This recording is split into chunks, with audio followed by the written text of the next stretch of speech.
Good morning, folks. This is Sarah Taylor from All Things Neurodiversity. Really excited to present this video this morning. I want to talk about Niles Valentine on 90 Day Fiance. Um, Somebody who has openly shared that he is on the autism spectrum and talks a little about how autism impacts his daily life. I thought, as a secret 90 Day Fiance fan and a former psychometrist, that it would be valuable maybe to share some insights. I call myself a neurodiversity expert because, for a few reasons. One is because I spent more than 25 years working in neurodiversity and with neurodivergent populations. I started out working with young children in their homes and educational settings with autism and graduated from that. I became a psychometrist where I would diagnose kids that were suspected of being on the autism spectrum, and also behavioral consultants where I would go into schools, advise classroom teachers of how to support neurodivergent students and what that looked like. So I did that for 10 years and then ran an employment program for 10 years that really helped to support autistic professionals in getting employment and keeping employment, and have just graduated into lots of ways of supporting neurodivergent people. In addition to that, I myself have an acquired neurodiversity. In 2017, I was in a car accident and got received, I guess, had a concussion in that car accident. You can hear it right now, which actually really, it was the fourth concussion I'd had, and it really changed the way that I think. And I had to go and really alter all of my systems and change a lot of the way that I did things in order to still be a productive human being and to be able to be successful in the workplace. So, yeah, I guess it makes me feel that I do have some qualifications, and I know that there are a lot of neurodivergent people in my audience who might have served directly or indirectly, or who might watch my content and come across it. Everything that I do is in conjunction with the support of people who are neurodivergent. I really value neurodiverse perspectives. So, but I am of the opinion that we have to work together in order to see progress in the world. So, after that long preamble, let me talk a little bit about Niles, because I love Niles. He's one of my favorite 90 Day Fiance characters. And I want to preface this by saying, when we watch 90 Day Fiance, or when we watch any reality show, we are just seeing a small snippet of who a person is. I used to always say that when I was giving assessment feedback after writing a psychoeducational report, that this is actually just a snapshot of where this person is at this particular time. It doesn't necessarily mean that we understand everything that there is about him. But I really did hear a lot of discussions. As I said, I'm a 90-day follower. I don't actually watch the show anymore, interestingly enough, but I do watch a lot of recaps and what people had to say about the people on the show. And I've heard a lot of questions about Niles, his presentation of autism, whether or not he's making excuses, if he's a liar, all of these things. And I thought it might really help to get into the discussion and talk a little bit about autism and its presentation in certain people, and Niles Valentine and maybe his presentation of some autistic traits. So I don't want this video to be too long. I've made some notes that I am going to talk about, but if you've had the chance to watch 90 Day Fiance, you have seen who Niles Valentine is. I will try to insert a little clip that introduces us to Niles.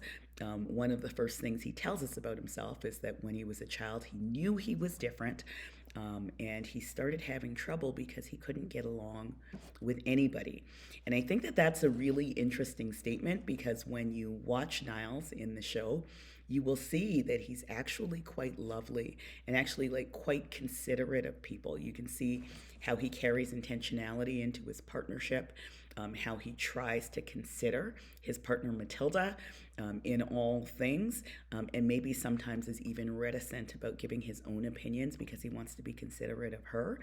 Um, Yet he mentions that he never got along with anybody. And I think that that's something that's really important that happens for a lot of people on the autism spectrum is that the reason that I perceive, and I guess what I think about the reason that he probably didn't get along with people was not because he deliberately antagonized people. It was because he had a different perspective. And so I'm going to talk about that a little further as we go on in this video because we see that come up again and again for Niles. His different perspective actually creates a lot of challenges in his life. We also see how his autism traits are portrayed in the show, and he talks a lot about his sensory difficulties, or differences rather. He talks about the way that he can smell things, and how he can smell mahogany, how he can hear the whirring of the electricity when the lights go on. Um, Often when I give presentations talking about neurodiversity, I talk about sensory differences in terms of being a filtering difference. So the fact is that we all, have sensory abilities, but a lot of people on the spectrum, or a lot of people that are neurodivergent, have differences in their ability to filter sensory information. And so everything comes at them at once. And so a lot of the times when I am giving talks, I talk about when I go completely silent, and I'll go silent for a second, and then everybody can hear the whirring of the fan or the refrigerator, whirring in the background. But those were things that most of us, if we're neurotypical, didn't notice while I was talking. For a person who's neurodivergent, all of that information is equally important. And so the whirring in the background is as important as my voice right now. And so they might be paying attention to all of those things at the same time, which is what we often see when we see inattention, or we feel that somebody, doesn't attend, isn't listening, all of those things. It might actually just be a filtering difference. So I always think it's important to say that. We also see differences in his communication styles. So some of the things that I would have noticed right away as a psychometrist if I was diagnosing someone like Niles is sort of his vocal intonation, the way that he speaks, his language, things that come up. Those are things that I probably would have noticed when he was a young child if I was assessing him for a diagnostic purposes. That sometimes he speaks in a voice that, idiosyncratic is the word that comes to mind in diagnostic criteria, but I'm trying to just put it in simple terms, but really in a way that sounds like a voice that's very animated, very put on. And we see that a lot with people who have a neurodivergent presentation. One of the things that I thought was most interesting about the Niles storyline, and I love Niles, I'll go on to talk a little bit about Niles, but was in one particular interview, and I'll show a little clip from it, when the producer came from the background and challenged something that Niles was saying. Now, I have watched 90 Day Fiance for a number of years, and I've never, ever seen a producer challenge something that somebody said. And I thought it was really interesting. So if you follow a lot of blogs that are created with autistic creators, one of the things that you will find that they talk a lot about is ableism.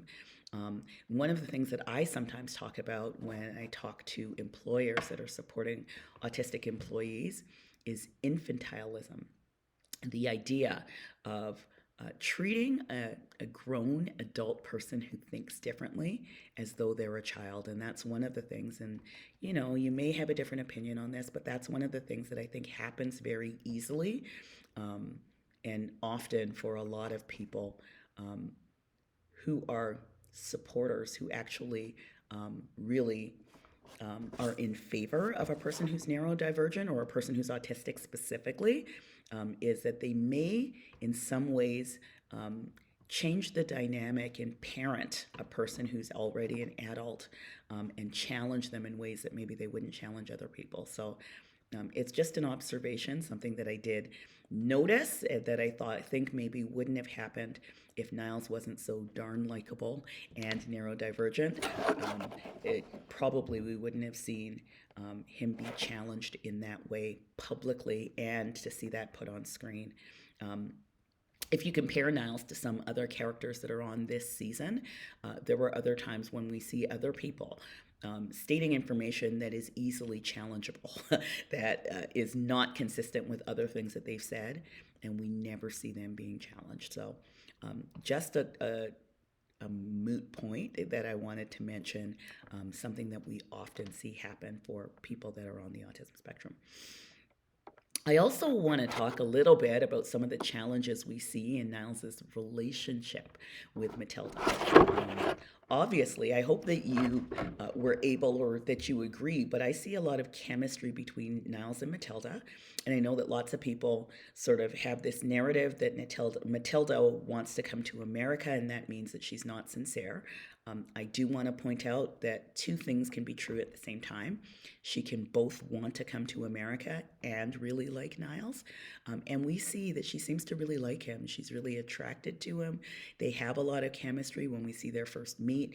We see the way that they are able to talk through problems. She addresses her concerns.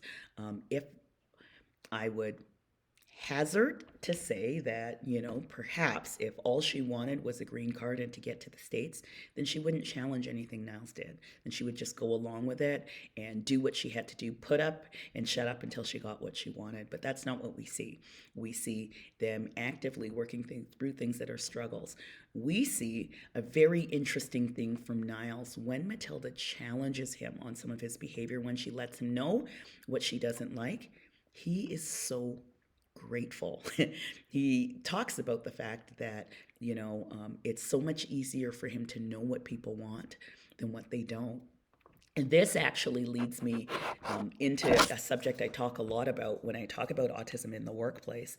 One of the things that's created a lot of the challenges that we see today with autism in the workplace that we didn't used to see with autism in the workplace is the culture of political correctness. The fact that it is so hard to be direct about things that are challenges in today's workplace. We often don't talk about things. We often don't address things. And when we do it in words that are not clear. And that makes it really, really difficult for people who don't understand social nuance or who really wrestle with understanding social nuance in a way that's functional. So I think that this is a really, really interesting video. I'm going to release a few more videos. I don't want this to be too long, but I will release a few more videos that really sort of get to the nitty gritty of Niles and his autistic presentation and how some of those things are misunderstood publicly. So hope you've enjoyed this. Click like and drop me a comment in the comment bar. What do you think about Niles? What are the points where you sort of wondered about, if he's using autism for an excuse? I've heard a lot of people say that. Is that something you saw, noticed, thought about? Is there anything about this that you'd like me to address in another video? I'd love to talk about that. All right, have a great rest of your day. See you soon.